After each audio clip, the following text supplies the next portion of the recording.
ఘనమైన తండ్రికి లెక్కలేని స్తోత్రాలు స్తుతులు తెలియపరుస్తూ మరి గురువారం దేవుని సన్నిధికి చేరవచ్చిన నా సహోదరి సహోదరులైన మీ అందరికీ ప్రభు అయిన యేసుక్రీస్తు పరిశుద్ధ నామమున హృదయపూర్వక వందనాలు తెలియపరుస్తూ ఆయా ప్రాంతాల్లో ఉండి దేవుని యొక్క వాక్యాన్ని ఎంతో శ్రద్ధగా వింటూ నేర్చుకుంటారు.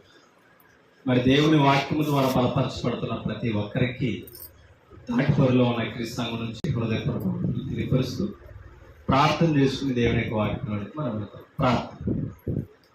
సకల ఆశీర్వాదాలకు కారణభూతుడైన తండ్రి, మీ పరిశుద్ధమైన నామమును బట్టి లెక్కలేని మా స్తుతులు స్తోత్రాలు తెలియజేస్తాం. మీ సన్నిధికి చేరవచ్చిన మమ్మల్ని అందరినీ జ్ఞాపకం చేసుకోండి. మీరు ఇచ్చిన పరిశుద్ధ గ్రంథం నుంచి కొన్ని మాటలను మేము నేర్చుకుంటుండగా ఆత్మీయమైన జ్ఞానము ప్రసాదించండి. మీ వాక్యము ద్వారా మేము బలపరచబడుతూ తగిన విశ్వాసులుగా మీ చిత్తాన్ని ఎరిగి తండ్రి మీ వాక్యానుసారంగా సంఘంలో ఎదిగే సత్ప్రవర్తన మాకు దయచేయండి.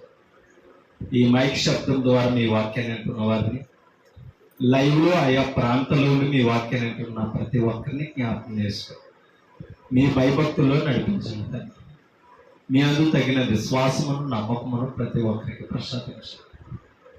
తండ్రి, సర్వ సృష్టికర్త, సర్వంతర్యామి, సర్వని ఏలుతున్న మహాదేవుడు మీరు. మీ పోలికలో మీ స్వరూపంలో నరులమైన మమ్మల్ని సృష్టించి మాకు జీవాత్మనిచ్చి మమ్మల్ని బ్రతికింపజేసి నడిపిస్తున్న మహాదేవుడు మీరు. మీకు ఇష్టలుగా మమ్మల్ని ఉంచండి. మీ వాక్యం నుంచి మాకు కావలసిన మాటలు నేర్పించి బలపరచండి. చెప్తున్న నన్ను కూడా వాక్య జ్ఞానంతో వింటి నడిపించి బలపరచండి. యేసుక్రీస్తు పరిశుద్ధ నామమున ప్రార్థన అడుగుచున్నాము. ఆమేన్. విలువైన దేవుని సంగతులను పరిశుద్ధ గ్రంథం నుంచి మనం నేర్చుకోవాలి. దేవుడు మనకిచ్చిన సమయం గొప్పది. మనకి దేవుడు ఇచ్చిన సమయం వినియోగం చేసుకుంటూ ఆయన మాటలను మనం నేర్చుకోవాల్సిన అవసరం మన అందరి మీద ఉంది. కాబట్టి మనం వినుచున్న ప్రతి మాట, మనం నేర్చుకున్న ప్రతి మాట మనల్ని ఆత్మీయంగా బలపరచాలి. అలా ఆత్మీయంగా బలపరచగలిగిన సామర్థ్యం ఉన్నది వాక్యం ఒకటే. కాబట్టి దేవుని వాక్యము ద్వారా మనం జ్ఞానంలో బలపరచబడవలసిన వారమైంది. కాబట్టి దేవుడు మనకిచ్చిన సమయం, దేవుని పనికి మనం వాడడం దేవుడు మనకి ఇచ్చిన ధన్యత. కొన్ని మాటలను దైవ గ్రంథం నుంచి మనం పరిశీలన చేద్దాం. కొరింథీయులకు రాసిన మొదటి పత్రికలోనికి మనం వెళ్దాం. కొరింథీయులకు రాసిన మొదటి పత్రిక 6వ అధ్యాయము 19-20 వచనాలను మనం చదువుతాం. మీ దేహము దేవుని వలన మీకు అనుగ్రహింపబడి మీలో ఉన్న పరిశుద్ధాత్మకు ఆలయమై ఉన్నాడని మీరెరుగరా. సంఘంతో పౌలు చెప్తారు, మన దేహము ఎవరి వలన అనుగ్రహింపబడ్డదట? దేవుని వలన అనుగ్రహింపబడ్డది. ఈ దేహాన్ని దేవుడు ఎందుకు ఇచ్చాడట? ఈ దేహాన్ని దేవుడు మనుషులు ప్రేమించి ఎందుకు ఇచ్చాడట? పరిశుద్ధాత్మకు ఆలయంగా ఉండాలట. ఏది? ఈ శరీరం పరిశుద్ధాత్మకు ఆలయంగా ఉండడానికి దేహాన్ని దేవుడు తల్లి గర్భంలో వచ్చాడు. అని ఇప్పుడు పరిశుద్ధాత్ముడు మనలో జీవించాలని అంటే శారీరకంగా ఉంటే వస్తాడా? ఆత్మీయంగా ఉంటే వస్తాడా? ఆత్మీయంగా మనం ఉండగలిగితే పరిశుద్ధాత్ముడు ఉంటాడు. ఎందుకంటే పరిశుద్ధాత్ముడు ఏ స్వరూపి? ఆత్మస్వరూపి. ఆయన పరలోక సంబంధి తప్ప భూ సంబంధి కాదు. కాబట్టి మనము విలువ పెట్టి కొనబడిన వారమని కిందంట. ఒక మాట మీకు చూపిస్తాను చూడండి. ఒకసారి గలతీయులకు రాసిన పత్రికలోనికి మనం వెళ్తాం. మరల ఇక్కడికి వస్తాం.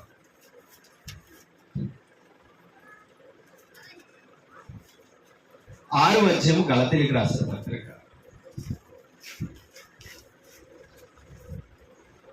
7-8 వచనాలు చదువుతాం. మోసపోకుడి, దేవుడు వెక్కిరింపబడడు. విశ్వాస అనేవాడు మోసపోయేవాడు కాదు, వెక్కిరింపబడడు. మనుషుడు ఏమి విత్తునో ఆ పంటనే కోస్తాడంట. అంటే మనం ఏం విత్తుతామో, అంటే మనం ఏం చేస్తామో తిరిగి ప్రతిఫలంగా అదే మనం కలిగి ఉంటామని వాక్యం చెప్తుంది. ఎలాగనగా అంటే ఎలా కోసుకుంటామో చెప్తుంది. ఎలాగనగా తన శరీరేచ్ఛ నుండి, తన శరీరేచ్ఛను బట్టి విత్తువాడు తన శరీరము నుండి క్షయమును పంట కోసుకుంటాడట. శరీరమును బట్టి విత్తితే ఏం కోసుకుంటామట? దానికి ప్రతిఫలం ఉంది, కానీ క్షయమైనది, నిలిచేది కాదు. ఆత్మను బట్టి విత్తువాడు ఆత్మ నుండి, ఆత్మను బట్టి విత్తితేనంట. ఆత్మను బట్టి విత్తువాడు ఆత్మ నుండి ఏం కోసుకుంటాడట? నిత్య జీవం అనే పంట కోసుకుంటాడంట. అంటే ఇప్పుడు నిత్య జీవం అనేది మనకు దొరకాలంటే దేనిని బట్టి విత్తాలట? ఆత్మను బట్టి విత్తాలి. ఇప్పుడు ఆత్మను బట్టి విత్తాలంటే ఆత్మ మనలో ఏమవ్వాలి? నివసించాలి. అదే కదా చెప్పాడు, మీ దేహము పరిశుద్ధాత్మకు ఆలయమై ఉన్నదని మీరు ఎరుగుడా అని అన్నారు. అంటే ఇప్పుడు పరిశుద్ధాత్ముడు మనలో ఉంటే మనం దేనిని బట్టి విత్తుతాం? ఆత్మను బట్టి విత్తుతాం. శరీరచ్చను బట్టి విత్తితే నిత్యం ఉండేది రాదట, క్షయమను. ఒకసారి రోమిలికి రాసిన పత్రికలోనికి వెళ్ళాలి. రోమిలికి రాసిన పత్రిక చూడండి, 8వ అధ్యాయం 5వ వచనం. శరీరానుసారులు శరీర విషయముల మీద, అంటే శారీరకంగా బ్రతికేవారట శరీర విషయముల మీదే మనసు ఉంచుతారు. అందుకనే కదా శరీరానికి ఏం కావాలో మనం ఆలోచించుకుంటున్నాం, శరీరానికి ఏది ఇష్టమో అది ఆలోచించుకుంటున్నాం. శరీరము ద్వారా ఈ లోకంలో ఏది కావాలో లోకం వెంబడి వెళుతున్నాం. అది ఏ మనసట? శరీరానుసారమైన మనసు. అందుకని అన్నాడు శరీరానుసారులు అంటే శరీరమును బట్టి బ్రతకడం నేర్చుకున్నవారు అన్నమాట. తనలో ఆత్మ ఉన్నదని మరిచిపోయి బ్రతుకుతున్నవారు అన్నమాట. శరీరానుసారులు శరీర విషయముల మీద, అంటే శరీరమును బట్టి విత్తువాడేమో ఏ పంట కోసుకుంటానన్నాడో? క్షయమగు పంట. అంటే శరీరానుసారులు అక్షయులు కాదు, శాశ్వతమైనది సంపాదించుకునే మనసు కలిగిన వారు కాదు. ఆత్మానుసారులు ఆత్మ విషయముల మీద మనసు ఉంచుతారట. ఎవరో? ఆత్మానుసారులు. శరీరానుసారమైన మనసు మరణం. నీకు అర్థమవుతుందా? శరీరానుసారంగా బ్రతికితే శరీరమును బట్టి మనం జీవిస్తే ఏముంది? మరణం ఉంది. ఆత్మానుసారులు ఆత్మ విషయముల మీద మనసు నుంచుదురు. శరీరానుసారమైన మనసు మరణము, ఆత్మానుసారమైన మనసు జీవమును సమాధానం. నీకు అర్థమవుతుందా? జీవము సమాధానం దేంట్లో ఉన్నదట? ఆత్మానుసారమైన మనసులో ఉంది. ఆత్మానుసారమైన మనసు ఏది అమ్మా? ఆత్మను బట్టి విత్తేవాడిది ఆత్మానుసారమైన మనసు. ఇప్పుడు ఆత్మను బట్టి విత్తాలంటే మనం ఏం చేయాలట? పరిశుద్ధాత్ముడు మనలో నివసించాలట. పరిశుద్ధాత్ముడు మనలో నివసించాలంటే మన దేహం కూడా ఎలా ఉండాలి? పరిశుద్ధంగా ఉండాలి. ఎందుకంటే వస్తున్నవాడు మనలో నివసించేవాడు ఎవరో? పరిశుద్ధాత్ముడు కనుక. అందుకని యేసు ప్రభు పరిశుద్ధాత్ముడు మనలో ఉండడానికి, ఆత్మానుసారంగా ఆలోచించడానికి ఎక్కడే ఒక గొప్ప కార్యం చేశాడు. ఒకసారి 4వ వచనం చదువుదాం. శరీరము, చూడండి, శరీరమును అనుసరింపక ఆత్మను అనుసరించి నడుచుకొని మన యందు ధర్మశాస్త్ర సంబంధమైన నీతి విధి నెరవేర్చబడవలెనని పాప పరిహారము నిమిత్తము దేవుడు తన సొంత కుమారుని పాప శరీరాకారముతో పంపడట. ఎందుకు పంపాడు అమ్మా? శరీరానుసారంగా మనం నివసించకుండా, నడవకుండా ఆత్మను అనుసరించి నడుచుకొని మన యందు ధర్మశాస్త్ర సంబంధమైన నీతి విధి నెరవేర్చబడాలి. అంటే ధర్మశాస్త్రం ఏ నీతి విధిని బోధించిందో అది ఆత్మానుసారంగా మన యందు నెరవేర్చబడడానికంట మనం అక్కడ చెప్తున్నాడు. చూడండి, పాప పరిహారము నిమిత్తము దేవుడు తన సొంత కుమారుని పంపించాడు. దేని నిమిత్తం? పాప పరిహారము నిమిత్తము దేవుడు సొంత కుమారుని పంపించాడట. ఆయన శరీరమందు పాపమునకు శిక్ష విధించెను. మీకు అర్థం? ఆయన శరీరమందు దేనికి శిక్ష విధించాడట? పాపమునకు శిక్ష విధించాడు. అర్థమవుతుందా? ఎందుకు విధించాడు? పాపము అందరిని మరణానికి నడిపిస్తుంది. పాపము ప్రేరేపించేది శరీరం. అందుకనే శరీరానుసారమైన మనసు చావాలంటే పాపానికి విముక్తి కలగజేశాడు ఎవరో? యేసుక్రీస్తు. అందుకనే పాప శరీరాకారంతో వచ్చిన, అంటే ఆయన శరీరాన్ని ధరించడానికి కారణం ఏంటి తెలుసా?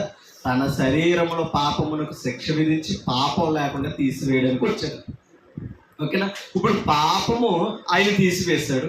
పాపము లేని మనుషుడు ఎవరన్నా ఉన్నారంటే ఆయన రక్తములో కడగబడి బాప్తిసం పొందిన వ్యక్తే పాప నివారణ పొందినవాడు, పాప పరిహారము పొందినవాడు. ఓకేనా? ఇప్పుడు పాప పరిహారం ఎవరికి అవుతుందో వారిలోనికి ఏమొచ్చింది? పరిశుద్ధ. అవునా? పరిశుద్ధ జీవితం వచ్చింది. పరిశుద్ధ జీవితం ఎప్పుడైతే వచ్చిందో, పరిశుద్ధత ఎప్పుడైతే వచ్చిందో పరిశుద్ధాత్ముడు నివసించే అవకాశం. పరిశుద్ధాత్ముడు మనలో ఉంటే మనం ఎలా ఆలోచించాలంట? ఆత్మానుసారులుగా ఆలోచిస్తాం. ఎప్పుడైతే ఆత్మానుసారంగా ఆలోచిస్తామో మనం జీవం వైపు నడుస్తున్నాం, నిత్య జీవంలోనికి మనం నడుస్తున్నాం. ఎక్కడైతే ఆత్మానుసారమైన మనసు ఉందో అక్కడ తండ్రి అయిన దేవునితో, కుమారుడైన క్రీస్తుతో ఏమన్నదని తెలుసా? సమాధానము. అవునా? ఒకసారి 9వ వచనం చదువు. దేవుని ఆత్మ మీలో నివసించిన యెడల మీరు ఆత్మ స్వభావము గలవారే గాని శరీర స్వభావము గలవారు.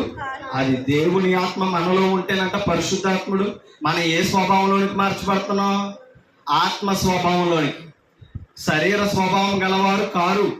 ఎవరైనాను క్రీస్తు ఆత్మ లేని వాడైతే వాడు ఆయన వాడు కాదు. అవునా? అంటే ప్రతి ఒక్కరికి ఏం కావాలి? క్రీస్తు ఆత్మ కావాలి. క్రీస్తు ఆత్మ ఉంటే ఎవరు వారు? క్రీస్తు వారు.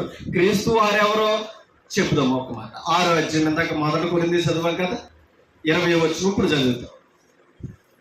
విలువ పెట్టి కొనబడిన వారు గనుక మీ దేహముతో దేవుణ్ణి మహిమపరచు. ఎందుకంటే మన దేహము ఎవరికి నిలయం?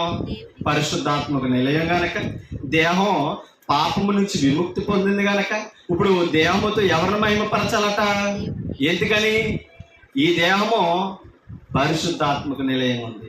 ఈ దేహముతో అప్పటిదాకా పాపం చేసాం, ఇప్పుడు నీతి స్వభావం కలిగి ఆత్మానుసారంగా నీతి ఫలాలు విత్తుతూ నీతి క్రియలు చేస్తూ మనం ఏం చేయాలంట?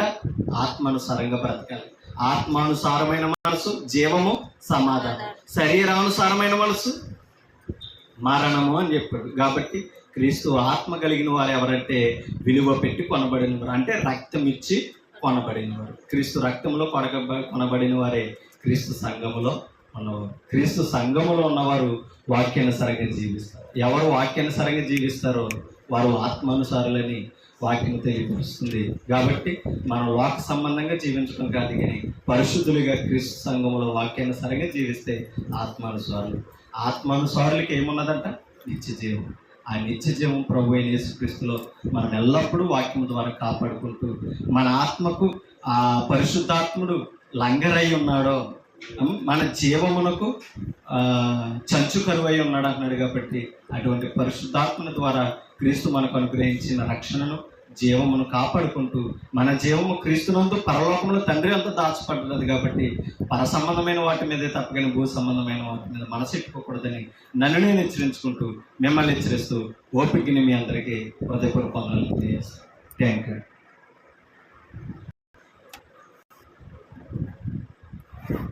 ఈ అవకాశం ఇచ్చిన తండ్రి అయిన దేవునికి స్తోత్రాలు తెలియపరుస్తూ నన్ను ప్రేమించి సమయం ఇచ్చిన సేవకులు